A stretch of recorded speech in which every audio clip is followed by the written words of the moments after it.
Hello mga ka-DIY, welcome to my channel.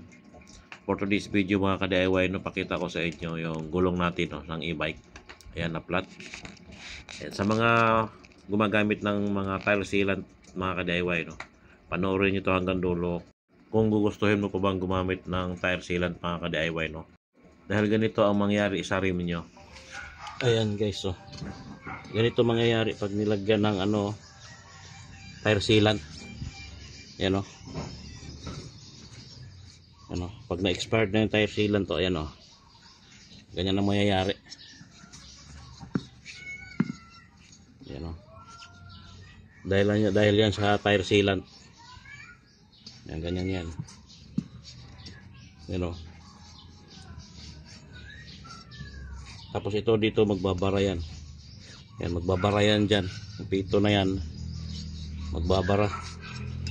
Dahil sa tire sealant. Okay? Ano? Tire sealant yan guys, oh. Kaya ganyan yan. Okay, buksan muna natin to.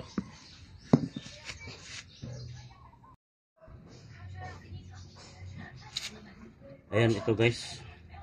Ito mga ka-DIY, no, pag nilagyan ng tire sealant. Yan o. No? Ito ang resulta. Yan o. Ang hirap tanggalin pag mano-mano. Pero natanggal pa rin natin, no? Yan o. Yan o. Yan. Ito ang resulta pag nilagyan natin pag nilagyan nyo ng tire sealant yung gulong nyo. Ayan o. Yan.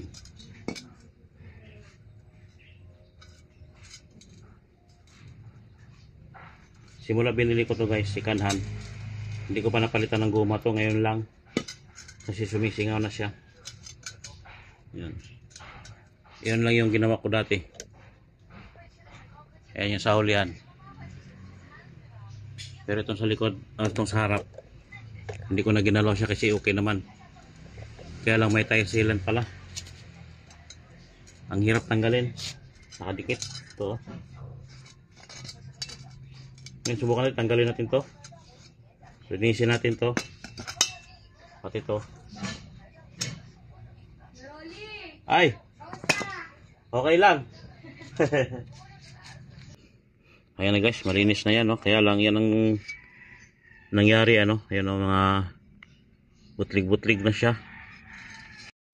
Ayun lang guys, no? Kayo pa rin naman ang masusunod kung gagamit pa rin kayo ng tire sealant. Pang emergency sa biyahe, nasa kalsada kayo, pwede naman. Kaya lang pagdating sa bahay, kailangan nyo na rin linisin at tugasan para hindi ba ganito mangyayari sa rim ninyo, sa mga motor, sa mga e-bike, o kaya mga kotse, mga ka-DIY, no? So matutal, kayo rin naman ang masusunod mga ka-DIY, no? Dahil sasakyan nyo naman yan. At maraming salamat sa panonood. Please like and subscribe. Bye-bye!